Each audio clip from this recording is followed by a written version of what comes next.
అట్లాంటి కేసీఆర్ గారు పాలమూరు రంగారెడ్డిని కూడా పూర్తి చేసి 14 లక్షల ఎకరాలకు నీళ్ళు ఇవ్వాలని చెప్పి ప్రణాళికలు రూపొందించి 90% పూర్తి చేసి 30,000 కోట్ల రూపాయలు ఖర్చు పెడితే ఈ సన్నాసి ముఖ్యమంత్రి 10% పని కూడా చేయలేకపోతా ఉన్నాడు.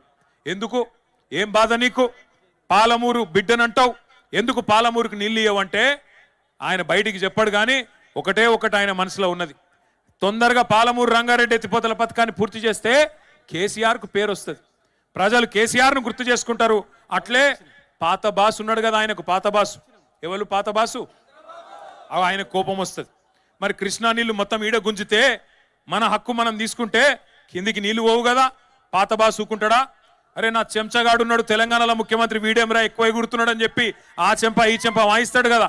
ఎందుకంటే ఈయన రహస్యాలన్నీ ఆయన కాడున్నాయి, ఈయన చేసిన లంగ పనులన్నీ ఆయనకు తెలుసు.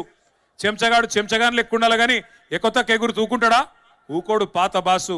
అందుకే పాత బాసు కోపం రావద్దు, కేసీఆర్కు పేరు రావద్దని చెప్పి ఇలా పాలమూరు రైతన్నలను ఎండబెడుతున్నాడు ఈ ముఖ్యమంత్రి రేవంత్ రెడ్డి.